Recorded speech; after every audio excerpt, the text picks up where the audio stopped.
Fala galera multimente, Léo na área de novo aí, gravando a segunda parte aí das dicas da UERJ. Vamos continuar aí com o trabalho, né, com as aulas voltadas para aquilo que eu acho que possa vir cair na UERJ, tranquilo?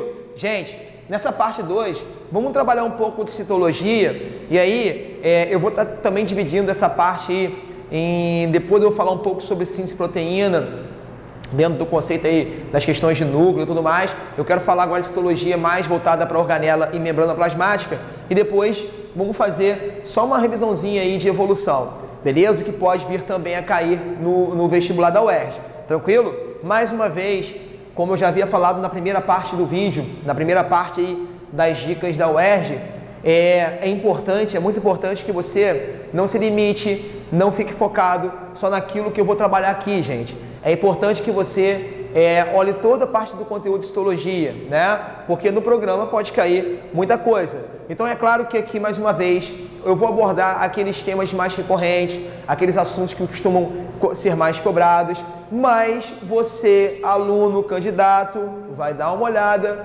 nos outros assuntos. O que não for falado aqui, você dá uma olhada. Tudo bem? Tranquilo? Beleza. Vamos lá. Galera, citologia, vamos falar um pouco de organela membranosa. E quando a gente fala de organela membranosa, a gente tem que lembrar de algumas organelas que tem uma incidência legal na UERJ.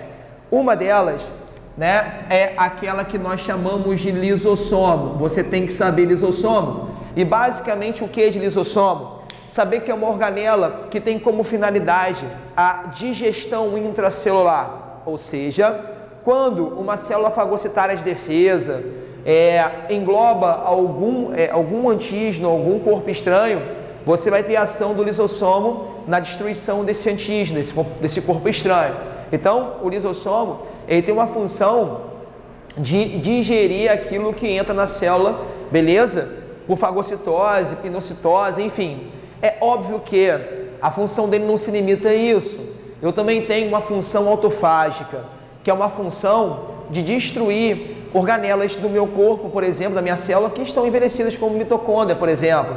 Então eu vou ter o englobamento da mitocôndria lá dentro mesmo do citoplasma e a ação do lisossomo destruindo essa organela. Isso é uma função autofágica, ou seja, eu estou destruindo aquilo que é meu. E eu também tenho uma função de autólise, ou seja, o lisossomo ele vai degradar algumas estruturas, vai destruir algumas células e isso é uma morte programada. Então nós temos um exemplo clássico que é a regressão da cauda do girino. O girino vai ser um sapo, só que o sapo não tem rabo, girino tem rabo. Então durante o processo de metamorfose, o lisossomo vai destruir a cauda do girino e aí ele vai estar formando aí, desenvolvendo os membros das patas traseiras. Tudo bem? Então é uma ação de autólise. Então fica ligado nisso aí, que isso é importante saber. Uma outra coisa muito importante saber é a seguinte: o lisossomo, ele tem as suas enzimas digestórias produzidas pelo retículo endoplasmático rugoso ou granular. Tudo bem? Lembrando que a enzima proteína, então esse grânulo, né, essa estrutura rugosa, que apresenta aderido à parede do retículo, a parede da membrana do retículo, nada mais é do que ribossomo. Então as enzimas lisossômicas vêm dali, tá? É claro que o RE rugoso produz outras enzimas que podem compor membrana ou que podem ser eliminadas da minha célula. Então eu tenho aí substâncias variadas produzidas pelo retículo endoplasmático rugoso ou granular.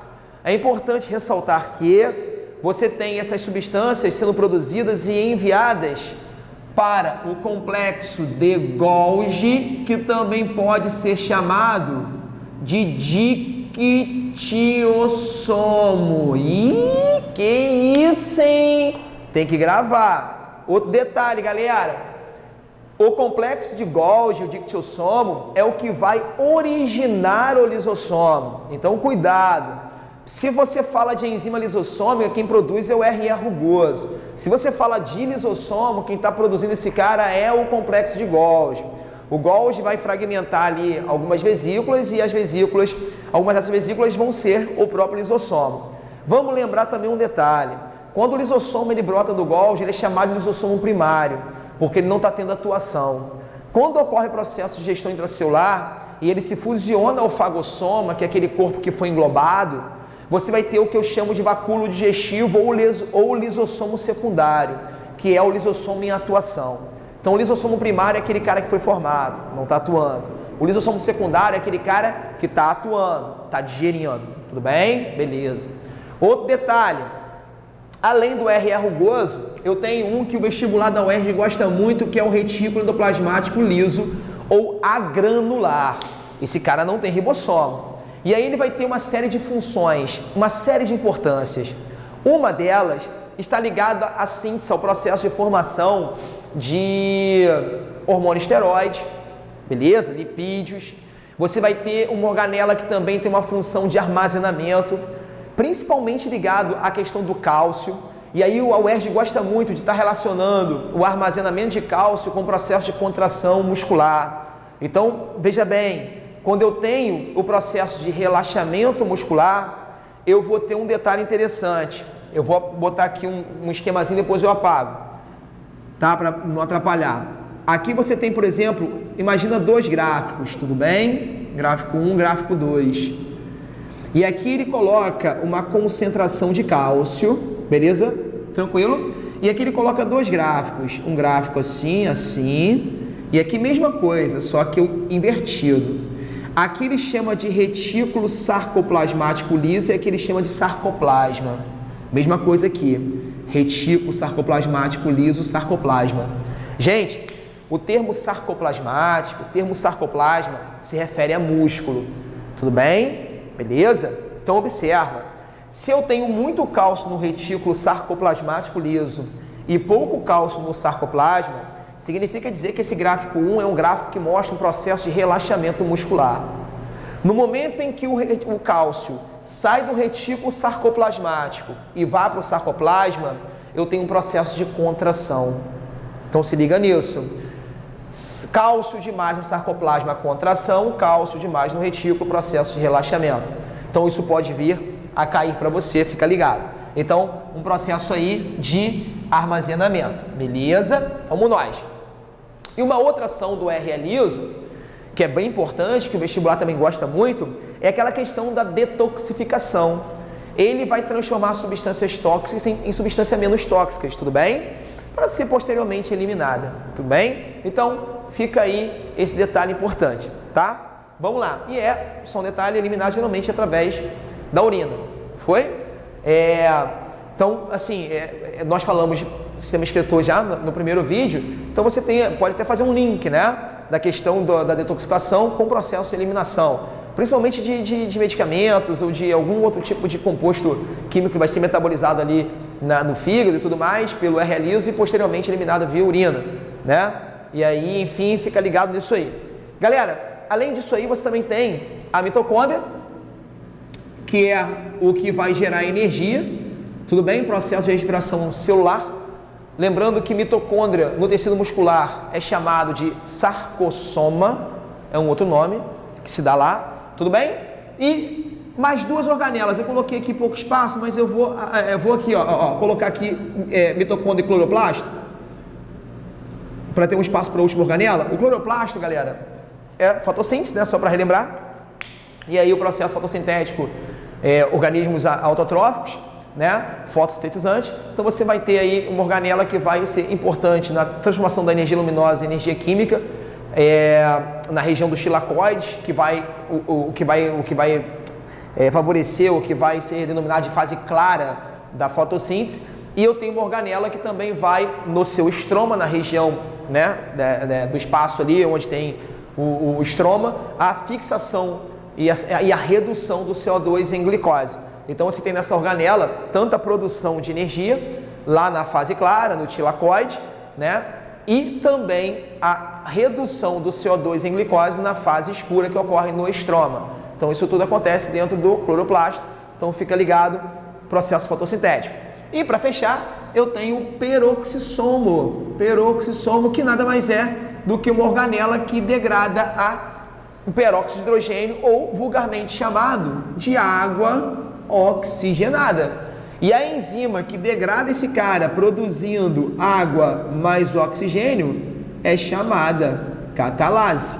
Então, vale a pena também ficar ligado nesse detalhe. Então, de organela membranosa, fica ligado nessas organelas aí, tudo bem? Depois você dá uma olhada nas estruturas não membranosas, né? Dá uma olhada lá em centríolo, dá uma olhada na questão da fibra do fuso, do citoesqueleto, do microtúbulo, do microfilamento, dá uma olhada nisso lá, tá ok? Vamos lá. Gente, em relação a transporte, vale ressaltar basicamente dois tipos, né, que existem. Você tem aquilo que nós chamamos de transporte ativo e aquilo que nós chamamos de transporte passivo. Galera, transporte ativo, obviamente, gasta energia. Então, ele só vai estar funcionando se eu estiver tendo produção de energia. Fica ali ligado. E aqui dentro você tem basicamente os processos, por exemplo, de fagocitose, que para ocorrer eu preciso ter uma projeção da membrana, e para eu ter a projeção da membrana é fundamental se gasta energia, porque eu tenho eventos de contração. Outro processo ativo que mais cai no vestibular é a bomba de sódio e potássio, e aí você tem uma série de eventos relacionados a ela, de osmorregulação, processo de condução de impulso nervoso e tudo mais, tá? Então fica aí a dica. E dentro do transporte passivo, que não há gasto energético, você vai ter a difusão, que pode ser classificada como simples ou facilitada, e você tem a osmose. Galera, cuidado pelo amor de Deus. Quando eu falo de difusão, eu estou falando da passagem de soluto. Quando eu falo de osmose, eu estou falando da passagem de solvente. Tudo bem? Basicamente aqui água, tá? Aí vamos lá. Quando eu falo de soluto, a difusão simples nada mais é do que aquele transporte pelo qual você vai ter soluto saindo de mais para menos. No caso da bomba de sódio e potássio, olha o que acontece. Imagina aqui uma célula e a quantidade de sódio fora da célula é maior do que a quantidade de sódio dentro da célula. Tudo bem? Em contrapartida, a quantidade de potássio dentro da célula é maior do que a quantidade de potássio fora da célula. O que tende a acontecer por difusão simples? A tendência é que se entre sódio e que se saia potássio, mas eu não posso ter isso ocorrendo, porque o sódio é uma molécula higroscópica. Quando ela entra, ela conduz água com ela, ela leva água com ela. Então, se eu tenho muito sódio dentro da minha célula, consequentemente eu vou ter uma grande entrada de água. E isso aí, numa célula animal, faz ela ficar túrgida ao ponto dela se romper, porque a célula animal não tem uma proteção como a célula vegetal, e depois nós falamos isso. Ela tem até um reforço externo, que é o glicocálix, mas não confere a ela uma resistência muito grande, a ponto de não deixar ela sofrer uma lise celular por entrada excessiva de água. Então eu preciso controlar isso. E é aí que entra a bomba de sódio e potássio, que é uma proteína que vai pegar 3 sódios que está entrando e vai jogar para fora, vai pegar 2 potássios que está saindo e vai colocar para dentro. Aí você fala, mas Léo, se está pegando sódio de dentro e jogando para fora, está pegando de menos para mais. Se está pegando potássio de fora para dentro, está pegando de menos para mais. É por isso que é um transporte ativo. Porque se eu conduzir o soluto de menos para mais, eu estou indo contra o gradiente de concentração, que é o normal mais para menos.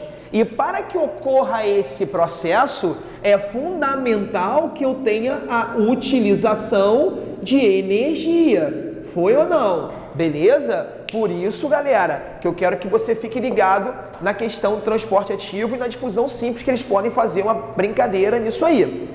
Quando eu falo graficamente disso, uma difusão simples, basicamente é uma reta, vai sair de mais para menos.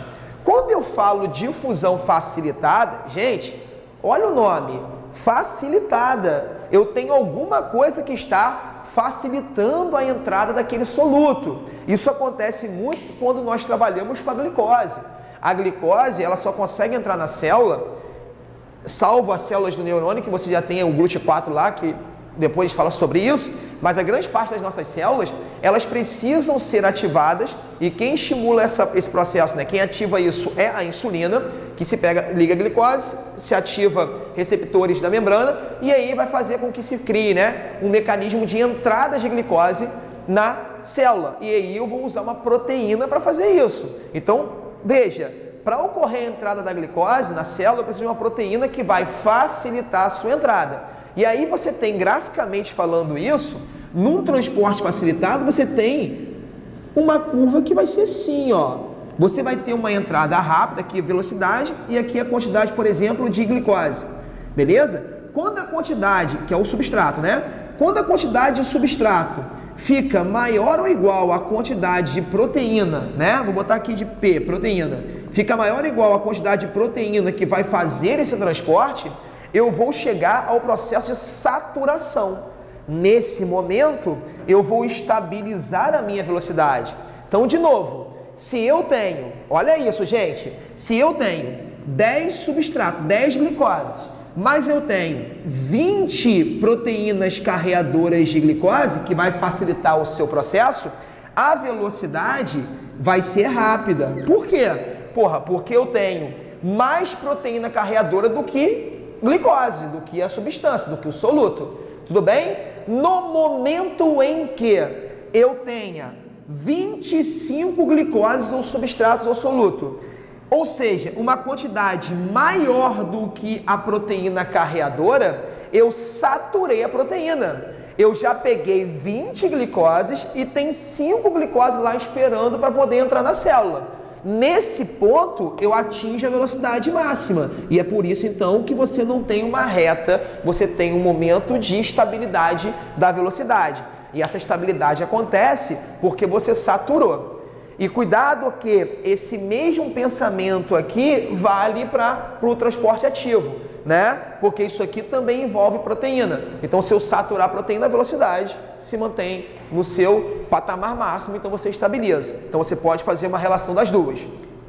E a osmose é a passagem de solvente. E aí, galera, eu quero que você grave duas coisas de osmose, gente. Duas coisas só, galera, para você nunca errar isso. Nunca errar, tá? E depois a gente brinca com as questões aí de célula animal ou vegetal. A primeira coisa que eu quero que você grave é a seguinte: toda vez que uma célula ou um animal estiver em um meio X, ele está contrário a esse meio, tudo bem? Então, por exemplo, você vai ter basicamente 3 tipos de solução. Você tem as soluções que nós chamamos hipotônica, que são as soluções de baixa concentração. Você tem as soluções hipertônica, que são as concentrações de mais concentração. E você tem as soluções isotônicas, que são as concentrações iguais. Essa aqui você não vai encontrar. Então, olha só. Se eu coloco uma célula ou um animal no meio hipo, ele vai estar hiper. Se eu coloco uma célula ou um animal no meio hiper, ele vai estar hipo. Sempre o contrário. Então, é a primeira coisa que eu quero que você grave. E qual é a segunda coisa, para você não errar essas questões? Gente, a água sempre vai sair do meio hipotônico para o meio hipertônico. Sempre. Sempre. Então, observa. Olha questões que podem ser clássicas na UERJ em relação a isso. Ó, vou apagar aqui, que aqui nós já falamos. Tudo bem? Tudo bem, Léo. Pode apagar. Beleza. Então, olha só. Imagina que você encontre na UERJ uma questão que o cara fale assim, por exemplo, ó.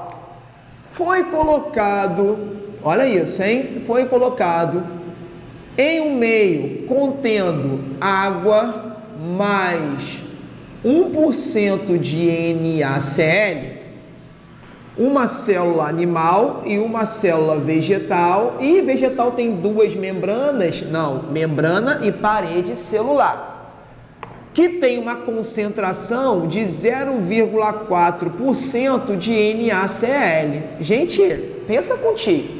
Ele fala que essa célula animal é uma hemácia, geralmente trabalha com hemácia, tudo bem? Olha isso. Galera, Eu não tenho uma concentração de sódio, de cloreto de sódio na célula menor do que na solução? Sim. Então, obviamente, a solução que está mais concentrada, ela passa a ser hipertônica. E as células pouco concentradas passam a ser hipotônicas. O que acontece por osmose? Essa água sai da célula em direção ao meio, à solução. Se eu tenho uma célula com hemácia, eu vou ter um processo de murchamento que eu vou denominar de crenação. Crenação. Enquanto que a célula vegetal vai sofrer uma plasmólise, ela vai ficar o que eu chamo de plasmolizada. Ela vai enrugar tanto que ela vai descolar a sua membrana plasmática da parede celular. Tudo bem ou não? Eu não trabalhei com o nome hiper e hipo, eu trabalhei com concentração. E aí você tem que ter a sagacidade de ver isso. Geralmente pode cair também em gráfico, depois eu mostro. Uma outra coisa aqui é a seguinte, vamos inverter o processo? Vamos. Agora, quem tem uma concentração de 1% são as células. E quem passa a ter a concentração de 0,4 é a solução. Ah, Léo, mas aí você inverteu. Exatamente, eu inverti. Agora esse cara não é mais hiper, ele passou a ser o quê? Hipo. E esse cara que era hipo passou a ser hiper. Se eu invertir a tonicidade, eu vou inverter o fluxo da água. Se eu tenho uma hemácia, ela não sofre mais crenação, ela sofre hemólise. Por quê, Léo?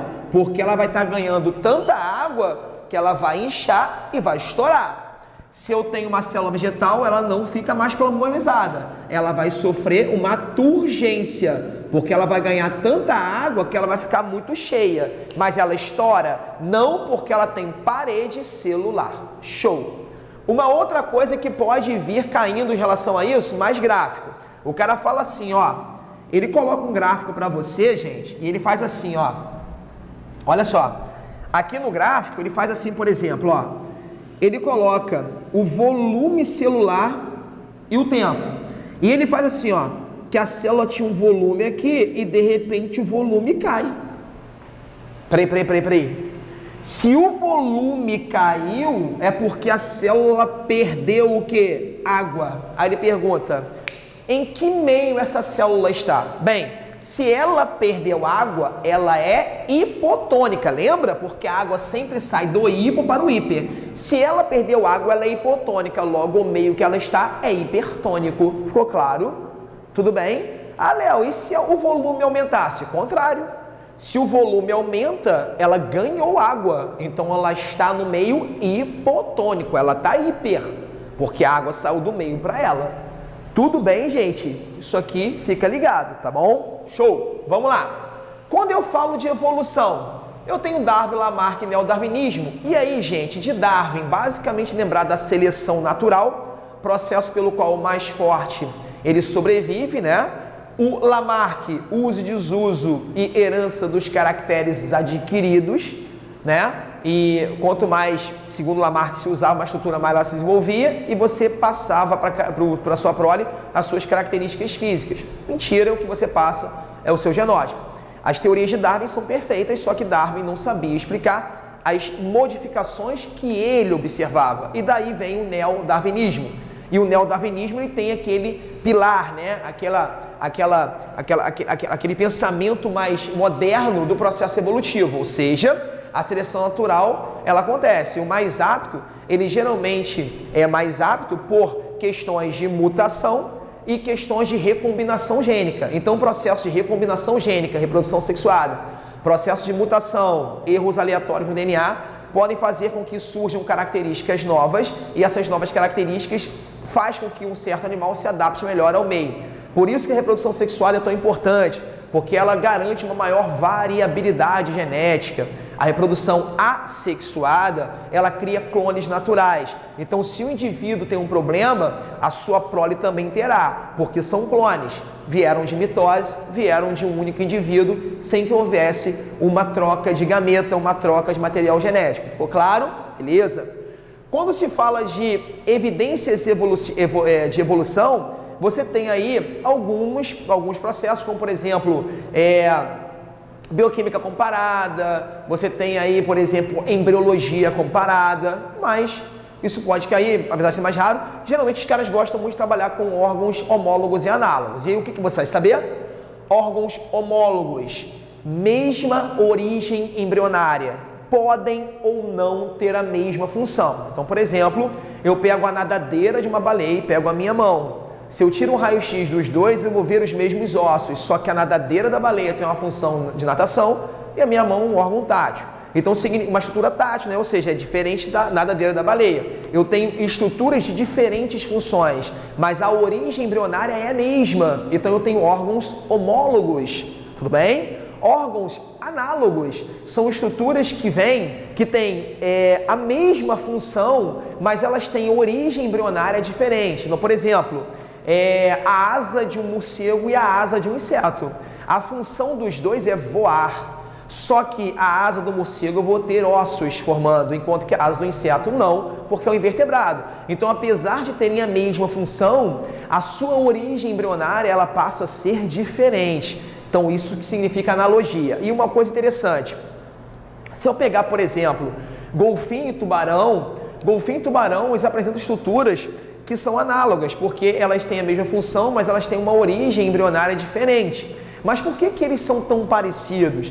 Por que golfinho e tubarão são tão parecidos? Né? Tem nadadeira caudal, tem nadadeira peitoral. Por quê? Galera, eles são parecidos porque eles vivem no mesmo meio. E aí eles sofreram as mesmas pressões ambientais.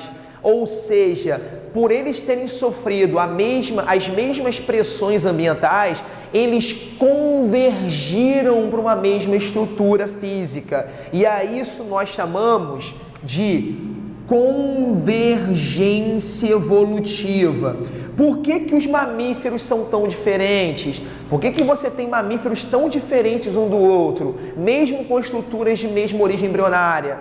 Porque você tem um animal que ele se irradiou para diferentes pontos do continente, do planeta, e aí esses diferentes pontos do planeta, por apresentarem características ambientais, fitogeográficas bem distintas, você vai ter um processo evolutivo que ocorreu de maneira também diferente nesse animal que se irradiou. E aí você tem indivíduos diferentes porque cada um se adaptou a um meio do qual ele estava. Como os meios são diferentes, a adaptação tende a ser diferente. E aí nós chamamos isso de irradiação adaptativa.